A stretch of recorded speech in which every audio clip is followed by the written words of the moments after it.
সপ্তম শ্রেণীর পরিবেশ ও বিজ্ঞানের থেকে আমরা আজকে পরিবেশ বান্ধব শক্তির ব্যবহার সম্বন্ধে জানব। তো পরিবেশ বান্ধব শক্তিটা কী শক্তি? এমন শক্তি যেগুলো পরিবেশের পক্ষে খুবই ভালো, অর্থাৎ পরিবেশের বন্ধু যে শক্তি ব্যবহারের ফলে পরিবেশের কোনো অপকার হয় না, পরিবেশ খারাপ হয় না, সেটা হচ্ছে পরিবেশ বান্ধব শক্তি। তো সেই শক্তিগুলোর খোঁজ আমরা করব, সেই শক্তিগুলোকে আমরা জানবো। তো তার আগে দেখো, আমরা কিছু শক্তি সম্বন্ধে আমরা একটু জেনে নেব, যে শক্তিগুলো ছাড়া আমরা এক মুহূর্ত চলতে পারি না, আমরা সম্পূর্ণভাবে যে শক্তিগুলোর উপর নির্ভরশীল। সেই শক্তিগুলো কি? সেই শক্তিগুলোর প্রধান শক্তি হচ্ছে দেখো তাপ শক্তি। তো এই তাপ শক্তি আমাদের জীবনের একটা উল্লেখযোগ্য জিনিস। আমরা তাপ শক্তি ছাড়া এক মুহূর্তে চলতে পারি না। মাটির হাঁড়ি যদি পোড়াতে হয় আমাদের সেই তাপ দিতে হয়, রান্না করতে, বিদ্যুৎ উৎপাদনে, কামারশালায় একটা লোহা পিটিয়ে যদি একটা যন্ত্র তৈরি করতে হয় সেখানেও কিন্তু তাপ শক্তি লাগে। আর অপারেশন করার ছুরি কাঁচি সেগুলোকে কিন্তু অপারেশন করার আগের মুহূর্তে সেগুলোকেও জলে ফুটিয়ে সেগুলোকে নির্বিষ করতে হয়, মানে জীবাণুমুক্ত করতে হয়। এছাড়াও দেখো তাপ শক্তির আরও কী কী ব্যবহার আছে। আমরা জামা কাপড় যে পরি, প্রতিদিন আমাদের জামা কাপড় একটু আয়রন করা অর্থাৎ ইস্ত্রি করে নিতে হয়। আমরা ট্রেনে চড়ি, স্টিম ইঞ্জিন, বাষ্পচালিত ইঞ্জিন, সেই ইঞ্জিন চালাতে যে বাষ্পটা তৈরি করতে হয় সেই বাষ্পটাকে তৈরি করতে গেলে কিন্তু তাপ দিতে হয়।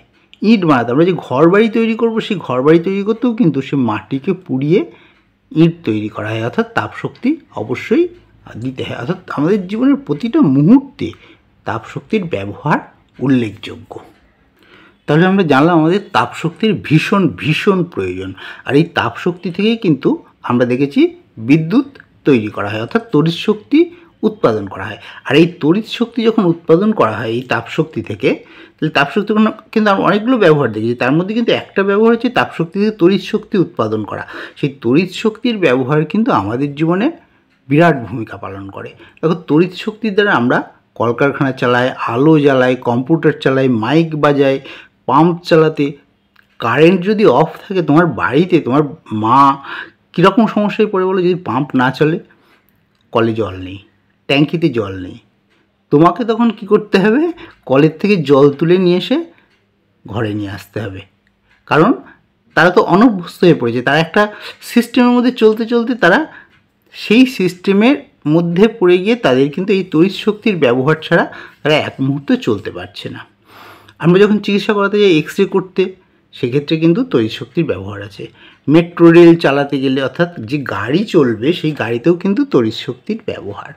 এছাড়াও দেখো, মোবাইল ফোনে ব্যাটারি চার্জ দাও, ওয়াশিং মেশিন চালাও, ট্রাম চালাও, সব কিছুতেই আমাদের তড়িৎ শক্তির ব্যবহার করতে হচ্ছে। অটো চালাও, টোটো চালাও, সেখানেও কিন্তু তড়িৎ শক্তি, হয়তো সরাসরি আমরা কারেন্ট ব্যবহার করছি না, ব্যাটারি দ্বারা আমরা তড়িৎ শক্তি তাতে ব্যবহার করছি, প্রয়োগ করছি। অর্থাৎ একটা মোটর চালাতে গেলে, একটা গাড়ি চলতে গেলে একটা মোটর চালাতে হবে, তাহলে তো চাকা ঘুরবে না। তাহলে সেই মোটরটাকে যখন চালাতে হবে তখন সেখানে আমাদের তড়িৎ ব্যবহার করতে হবে, অর্থাৎ ইলেকট্রিসিটি, কারেন্ট না দিলে আমাদের মোটর ঘুরবে না, তাহলে আমাদের জীবন স্তব্ধ হয়ে যাবে। আর এই গাড়ির মোটরগুলো চালাতে গেলে গাড়িতে তো আর কারেন্ট নিয়ে যাওয়া যাবে না, সেখানে আমাদের কী দিতে হবে না, পেট্রোল বা ডিজেল ভরতে হবে। কারণ সেখান থেকে তাপ উৎপন্ন হবে, তাপ উৎপন্ন হলে তার থেকে তড়িৎ শক্তি উৎপন্ন হবে, তড়িৎ শক্তি উৎপন্ন হলে তবে কিন্তু সে মোটরটাকে ঘোরাবে, তবে গাড়ির চাকাটা ঘুরবে। তাহলে সেই পেট্রোল, ডিজেল বা কেরোসিন এইগুলো কোথা থেকে আমরা পাচ্ছি? এইগুলো হচ্ছে জীবাশ্ম জ্বালানি। তাহলে জীবাশ্ম জ্বালানি কি সেইটা আমাদের জানতে হবে। জীবাশ্ম জ্বালানি ছাড়া কিন্তু এক মুহূর্ত আমরা চলতে পারবো না। কারণ গাড়ি তো চলে, আমরা দেখছি তাপ শক্তি আমাদের ভীষণ প্রয়োজন। তাপ শক্তি থেকে আমরা ইলেকট্রিসিটি পাচ্ছি, বিদ্যুৎ শক্তি পাচ্ছি। তো বিদ্যুৎ শক্তি আমাদের ভীষণ প্রয়োজন, বিদ্যুৎ শক্তি ছাড়া আমরা এক মুহূর্ত চলতে পারবো না। গাড়ি থেকে শুরু করে ট্রেন, বাস সব কিছু চলে বিদ্যুৎ শক্তিতে। আর সেই গাড়ি, ট্রেন, সেখানে কারেন্ট কীভাবে ব্যবহার হবে? ট্রেনে তো আমরা ইলেকট্রিক দিতে পারবো, কিন্তু কিছু কিছু আছে যেগুলো আমাদের পেট্রোল, ডিজেল বা কেরোসিন ব্যবহার করতে হবে। তাহলে সেখানে এই যে পাওয়ার টিলার, লঞ্চ, এরোপ্লেন চালাতে গেলে যে পেট্রোল, ডিজেল ব্যবহার করতে হয়, তাহলে সেই পেট্রোল, ডিজেল আমরা কোথায় পাবো? কয়লা, পেট্রোল, ডিজেল, কয়লা থেকে যেন বিদ্যুৎ উৎপাদন করা হয়। তো এগুলো আমরা কোথায় পাবো? এগুলো পাবো আমরা মাটির তলায়। তাহলে দেখো আমাদের প্রয়োজন হচ্ছে তাপ শক্তি প্রয়োজন, তড়িৎ শক্তি প্রয়োজন। তার জন্য আমাদের জীবাশ্ম জ্বালানি ব্যবহার করতে হচ্ছে। তো জীবাশ্ম জ্বালানিটা কী সেটা আমরা জানবো, কিন্তু দেখো এই জিনিসগুলোর উপর নির্ভর করতে করতে আমরা আস্তে আস্তে এর উপর অতিরিক্ত নির্ভরশীল হয়ে পড়ছি। ফলে এই জিনিসগুলোর চাহিদা, এই যে তড়িৎ শক্তির চাহিদা কিন্তু আমাদের দিন দিন বেড়েই চলেছে। কেন বেড়ে চলেছে, তার কারণ কি? তুমি চিন্তা করো, আজকে তোমার পাড়াতে আজ থেকে 20 বছর আগে বা 10 বছর আগে কতগুলো লোকজন ছিল, আর এই 10-12 বছরে কত লোক বেড়েছে। তুমি চারিদিকে একবার তাকালেই বুঝতে পারবে। অর্থাৎ জনসংখ্যা বৃদ্ধি, এই জনসংখ্যা বৃদ্ধিটা কিন্তু খুব গুরুত্বপূর্ণ একটা ঘটনা, যেটা কিন্তু কোনো মতেই কন্ট্রোল করা সম্ভব নয়। আর জনসংখ্যা যত বৃদ্ধি পাবে তত আরও বেশি খাদ্য চাই, আরও বেশি বাসস্থান চাই, আরও বেশি পরিবহন ব্যবস্থা চাই। আগে ট্রেনে যেতে গেলে তোমাদের কত সময় পরপর একটা ট্রেন ছিল, আর এখন দেখো 10 মিনিট পরপর ট্রেন হওয়াতেও কিন্তু ট্রেনে ভিড় কমছে না। তাহলে জনসংখ্যা কী হারে বেড়েছে একবার চিন্তা করো। তাহলে সবার চাহিদা মেটাতে গেলে তাহলে আমাদের কি করতে হবে, আমাদের এই যন্ত্রের উপর নির্ভরতাটা অতিরিক্ত বেড়ে যাচ্ছে। আর এইটাকে আমাদের কি করতে হবে, এই চাহিদাগুলো পূরণের জন্য আমাদের চাই আরও শক্তি চাই। তাহলে এত শক্তি আমরা কোথা থেকে পাবো? এত শক্তি আমরা পাবো কোথা থেকে? আমাদের তো ওই জীবাশ্ম জ্বালানি ছাড়া আর তো শক্তির কোনো জায়গা নেই। এগুলোকে বলছে প্রচলিত শক্তি। তো এই শক্তিগুলো হচ্ছে প্রাকৃতিক উৎস হিসেবে আমরা, তাহলে প্রাকৃতিক উৎস হচ্ছে এই শক্তিগুলোর প্রাকৃতিক উৎস হচ্ছে মাটির তলার যে জ্বালানির ভাণ্ডার। তাহলে সেই মাটির তলায় যে জ্বালানি আছে, অর্থাৎ যে খনিজ তেল এবং কয়লা, এছাড়া তো আর তো কিছু নেই। তাহলে এই জ্বালানিগুলো কি আস্তে আস্তে আরও তৈরি হবে? নিশ্চয়ই হবে না, এগুলো একসময় শেষ হয়ে যাবে। তাহলে চিন্তা করো, কয়লা থেকে আমাদের যে বিদ্যুৎ তৈরি হচ্ছে, দেশের মধ্যে সবচেয়ে বেশি বিদ্যুৎ উৎপন্ন হয় কিন্তু এই কয়লা থেকে। তো কয়লা থেকে বিদ্যুৎ তৈরি হচ্ছে, আর কয়লাগুলো তো আস্তে আস্তে তোলা হচ্ছে খনি থেকে। সেখানে কি নতুন করে কয়লা হচ্ছে না।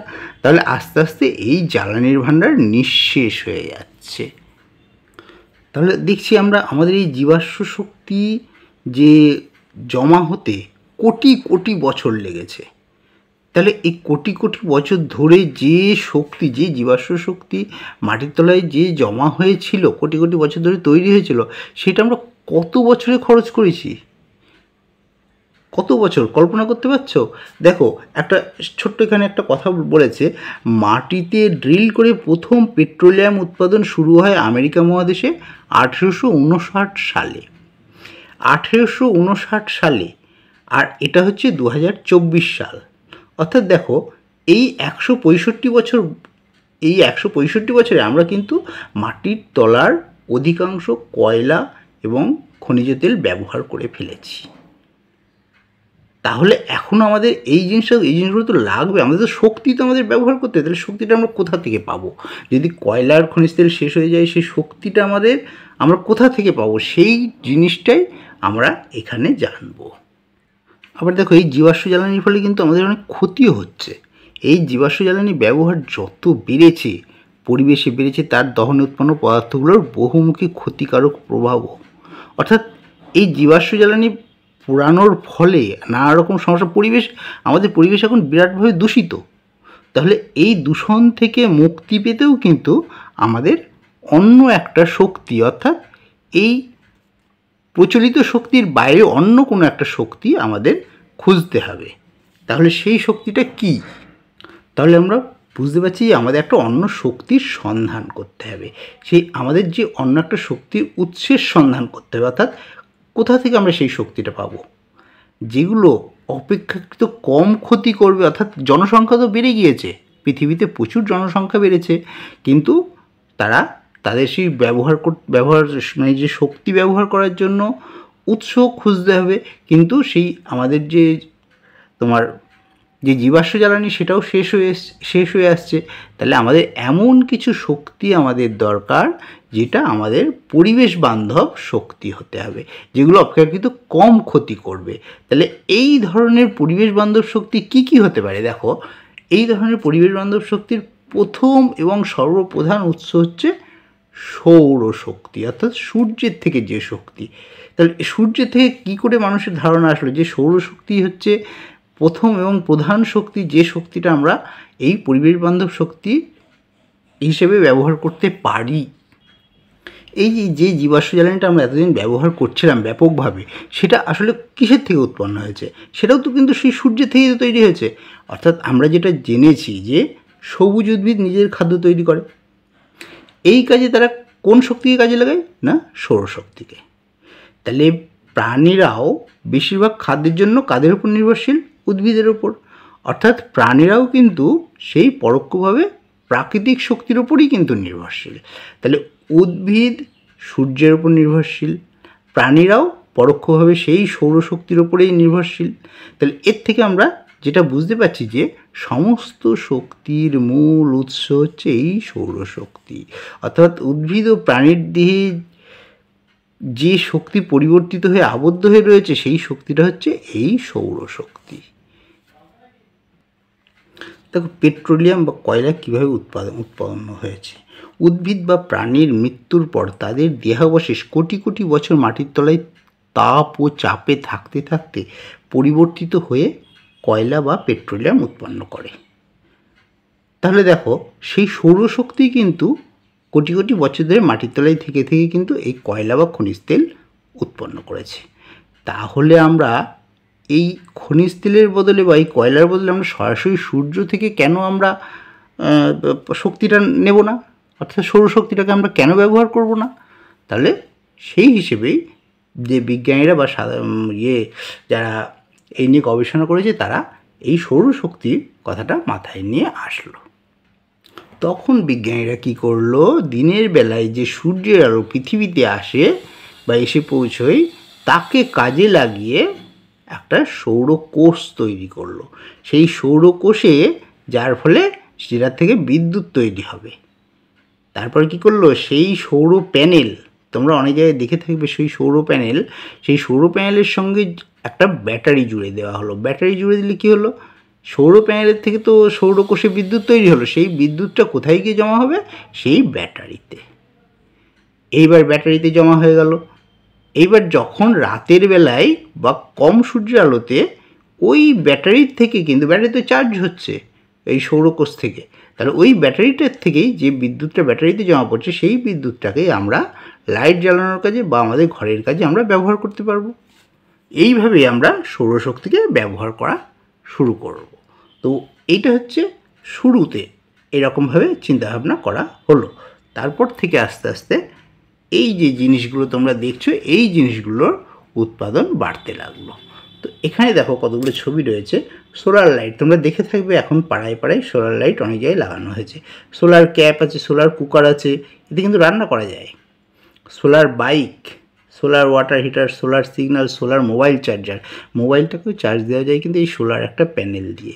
এইগুলো তোমরা যদি একটু ইন্টারেস্টেড হও, তাহলে এই জিনিসগুলো তোমরা কিন্তু সহজেই কালেকশন করতে পারবে বা দেখতে পারবে।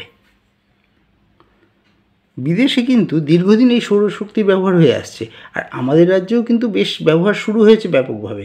তুমি দেখে থাকবে যে স্কুলে বা কোনো অফিসের ছাদের উপর দেখবে এরকম প্যানেল লাগানো আছে, ঠিক সৌর প্যানেল। তো সেই সৌর প্যানেলের দ্বারা যে বিদ্যুৎ তৈরি করে সেই অফিস বা সেই স্কুলের বা সেই বিদ্যালয়ের যে বিদ্যুতের চাহিদাটা মেটানো হচ্ছে।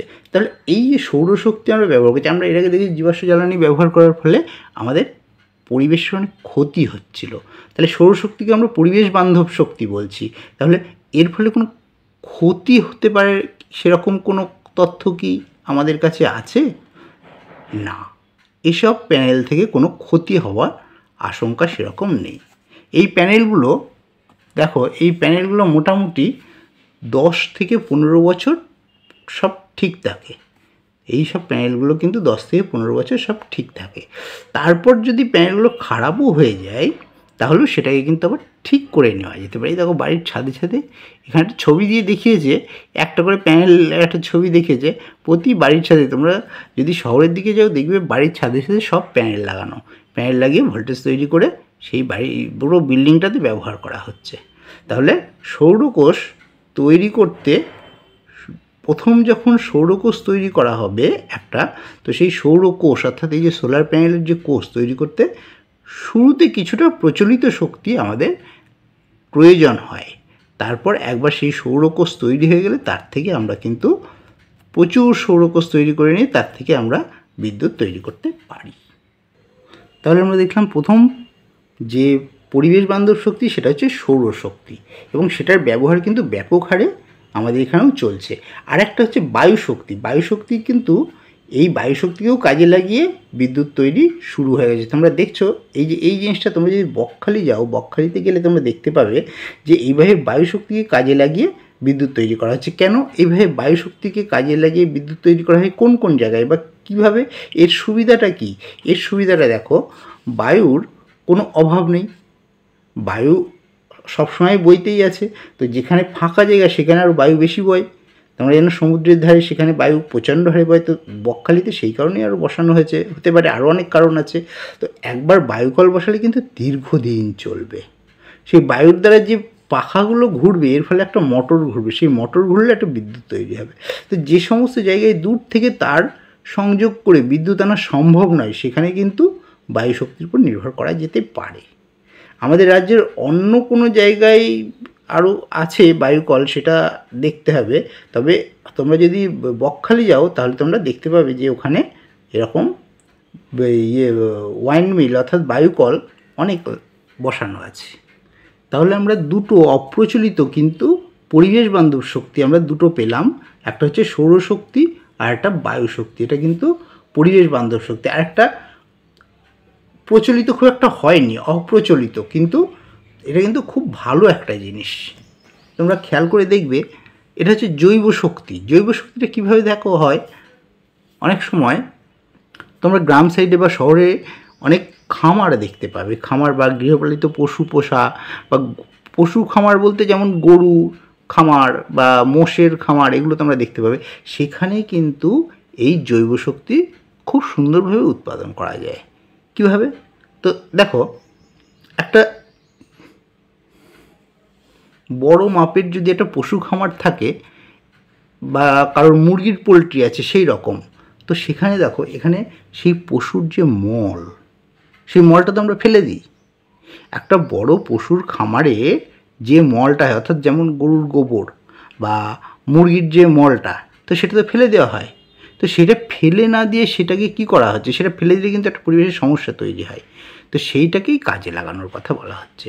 তাহলে এই সকল গৃহপালিত পশুর মলগুলো কি করা হচ্ছে, বড় গর্তে পচালে তার থেকে একরকম গ্যাস উৎপন্ন হবে। সেই গ্যাসটার নাম কি জানো? সেটা হচ্ছে মিথেন গ্যাস। এই গ্যাস দহন করে একরকম তাপ পাওয়া যায়। আর আমরা জানি যে তাপ থেকেই তৈরি হয় বিদ্যুৎ। প্রথমে আমরা দেখেছি, তো তাপ যখন উৎপন্ন হয় তাহলে সেখান থেকে বিদ্যুৎ তৈরি করা সহজ ব্যাপার। তাহলে এভাবে পৌরসভার যে পচনযোগ্য জৈব বর্জ্য বা কচুরিপানার মতো আগাছা, এইসবগুলোকেও কিন্তু একটা কাজে লাগানোটা চিন্তাভাবনা চলছে। তো সেই জিনিসগুলো যদি ব্যবহার করা যায় তাহলে কিন্তু খারাপ হয় না। তাহলে আমাদের পরিবেশ যে নোংরা হচ্ছে, সেই পরিবেশটাও নোংরা হবে না, আমাদের পরিবেশটাও পরিষ্কার পরিচ্ছন্ন থাকবে, এবং আমরা তার থেকে একটা বিদ্যুৎ তৈরি করতে পারবো। তাহলে আমরা তিনটে পরিবেশ বান্ধব শক্তি এখানে জানলাম। একটা হচ্ছে সৌরশক্তি, একটা বায়ুশক্তি, আর একটা জৈব শক্তি। জৈব শক্তির একটু অপ্রচলিত আছে, কিন্তু তবু এখন অনেক বাড়িতেই কিন্তু এই যে জৈব শক্তিটাকে ব্যবহার করা হচ্ছে। এছাড়াও দেখো, কিছু অপ্রচলিত শক্তি নিয়ে বিজ্ঞানীরা কিন্তু গবেষণা করছে। অর্থাৎ দেখো, জীবাশ্ম জ্বালানিটাকে কম করার জন্য কত চেষ্টা, তোমরা একটু যদি ভেবে দেখো তাহলে বুঝতে পারবে যে কতটা প্রয়োজন এই পরিবেশ বান্ধব শক্তি ব্যবহারের। তো বিজ্ঞানীর যে অপ্রচলিত শক্তিগুলো নিয়ে বেশি চিন্তাভাবনা করছেন বা গবেষণা করছেন, সেগুলো কি? সেগুলো হচ্ছে জোয়ার ভাটার শক্তি, মাটির নিচের তাপ শক্তি। জোয়ার ভাটার শক্তিটা তো আমরা জানলাম যে নদীতে জোয়ার আসলো বা ভাটার ফলে যে জলের প্রবাহ বাড়ে, সেখানে আমরা একটা শক্তি পাই। তো সেই শক্তিটাতে আমরা টারবাইনের চাকা ঘুরিয়ে হোক বা যে করে হোক, সেখান থেকে আমরা একটা বিদ্যুৎ উৎপাদন করতে পারি, একটা শক্তি পেতে পারি। কিন্তু মাটির নিচের তাপ শক্তি, এটা তো ভেবে দেখিনি, তাই না? এটা কিন্তু এখনকার বিজ্ঞানীরা ভাবছে যে মাটির নিচের যে তাপ শক্তি, আচ্ছা এটা আমরা দেখছি এখানে আছে, এইখান থেকে আমরা আলোচনাটা সেরে নেব। দেখো, মাটির নিচের তাপশক্তি এখানেই বলে দিই। মাটির নিচের তাপশক্তি যেটা, সেটা হচ্ছে আমরা জানি লাভা মাটির নিচে আছে, সেটা জ্বলন্ত এবং প্রচণ্ড উত্তপ্ত। তোমরা জানো আগ্নেয়গিরি থেকে লাভা বেরোয়, তো সেইটার যে তাপ, সেই তাপটা কিন্তু প্রচণ্ড তাপ। তো সেই তাপটাকে যদি কাজে লাগানো যায়, মাটির তলায় যে উষ্ণ গরম, সেই তাপটাকে যদি কাজে লাগানো যায়, তোমরা একটা জিনিস খেয়াল করে দেখবে, শীতকালে যদি কল টিপে জল তোলো, জলটা কীরকম লাগে? জলটা গরম লাগে না? তো মাটির নিচেও একটা তাপ আছে। তো সেই যে তাপ শক্তিটাকে যদি কাজে লাগানো যায়, সেটা কিন্তু মন্দ নয়। আবার দেখো, এখানে কিছু কথা বলেছে যে যথাসম্ভব আমাদের কি করতে হবে, আমাদের এই পরিবেশ বান্ধব শক্তিগুলোকে ব্যবহার করতে হবে, আর জীবাশ্ম জ্বালানি বা এই যেগুলো হচ্ছে প্রচলিত শক্তি, সেইগুলোকে ব্যবহার নিয়ন্ত্রণ করতে হবে। তাহলে এটা কিভাবে সম্ভব? এই জিনিসটা তোমাদের একটুখানি ভালো করে কিন্তু মুখস্থ করতে হবে, বা পড়তে হবে, জানতে হবে, বুঝতে হবে। কি না, দেখো, যেমনভাবে এখন চলছে তেমনভাবে যদি চলতে থাকে, তাহলে এই কয়লা বা খনিজ তেলের জ্বালানি খুব দ্রুতই শেষ হয়ে যাবে। অর্থাৎ আর 40-50 বছর চললে সব জ্বালানি শেষ। তাহলে তারপর কি হবে? তারপর শক্তি আর কিন্তু পাওয়া যাবে না, তখন কিন্তু বিরাট সমস্যায় পড়ে যাবে মানুষ। তো সেই ক্ষেত্রে কী করতে হবে? এই কয়লা ও খনিজ তেল, এই যে দূষণ সৃষ্টিকারী যে জ্বালানি, এই জ্বালানির ব্যবহার কমাতে হবে। আর আমাদের প্রচলিত শক্তি কমিয়ে অপ্রচলিত শক্তি আমাদের বেশি করে, বা পরিবেশ বান্ধব শক্তিকে আমাদের বেশি করে ব্যবহার করতে হবে। আর দেখো, মাটির তলায় বা পাহাড়ের ফাটলে, যে এই জায়গাটাই বলছি, এই জায়গাটা খুব ভালো করে খেয়াল করো। মাটির তলায় বা পাহাড়ের ফাটলে আবদ্ধ জ্বালানি গ্যাসের উৎস থেকে যে গ্যাস আমাদের অজান্তেই নষ্ট হয়ে যাচ্ছে, সেটাকে কাজে লাগাতে সচেষ্ট হতে হবে। আবার দেখো, আমরা কী পরিমাণে বিদ্যুৎ নষ্ট করি। আমাদের দেখো, মাঠে জল দেওয়ার জন্য, জমিতে যে চাষ করা হয়, তাতে যে জল দেওয়ার জন্য আমরা কি জল ব্যবহার করি? আমরা নলকূপের সাহায্যে জল তুলি। সেখানে আমাদের তড়িৎ শক্তি খরচ হচ্ছে, তো বিদ্যুৎ শক্তি খরচ হচ্ছে। তো আবার দেখো, মাটির তলার জলও কিন্তু নষ্ট হচ্ছে। আমাদের পানীয় জলের পরিমাণ কিন্তু খুবই কম, সেই পানীয় জলও কিন্তু মাঠে চলে আসে। তাহলে তার বদলে আমরা যদি নদীর জল ব্যবহার করি, তাহলে অনেক বেটার। আবার দেখো, এখানে পরিবহনে দেখো, এখন সব জায়গায় যন্ত্র নির্ভরশীল হয়ে পড়েছে। তো যন্ত্রহীন নৌকা বা সাইকেল, এইরকম পরিবহন যদি ব্যবহার করা যায়, তোমরা চিন্তা করতে পারছো, চীন দেশে সাইকেলের জন্য আলাদা একটা রাস্তা ব্যবহার করা হয়েছে। এরকম এখানে লিখেছে, আমাদের প্রতিবেশী দেশ চীনে সাইকেলের ব্যবহার চোখে পড়ার মতো। তার জন্য রাস্তায় সাইকেল যাবার আলাদা পথ নির্দিষ্ট করা আছে। আর আমাদের এখানে সাইকেল রাস্তায় চালালে সবাই নানারকম অন্যরকমভাবে কথা বলে, আর সাইকেল চালালে নাকি আরও খারাপ জিনিস, মোটর সাইকেল না হলে স্ট্যাটাস বজায় থাকে না। অথচ দেখো, সাইকেল হচ্ছে পরিবেশ বান্ধব শক্তি, মোটর সাইকেল চালানোটা উচিত নয়। আমাদের পরিবেশ সুস্থ রাখতে গেলে যতটা পারা যায় পরিবেশ বান্ধব যন্ত্র আমাদের ব্যবহার করতে হবে। আর আমোদ প্রমোদে অতিরিক্ত পরিমাণে শক্তি ব্যবহার না করে মানব কল্যাণের কথা ভাবা প্রয়োজন। আমরা থোড়ি ভাবি, আমরা ভাবি যে আমরা এসিতে থাকবো, আমরা আরও আরামে থাকবো, গাছগুলোকে কেটে ফেলবো, তাই তো? কিন্তু জিনিসগুলো আমরা নিজেরই ক্ষতি করছি, আমরা নিজেরাই নিজেদের পায়ে কুড়ুল মারছি।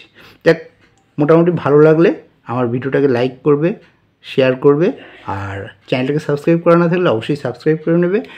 তোমাদের যদি কিছু জানার থাকে অবশ্যই আমাকে কমেন্ট করে জানিও, আমি চেষ্টা করবো তার উত্তর দেওয়ার, আর আরও বেটার কিছু তোমাদের বোঝানোর।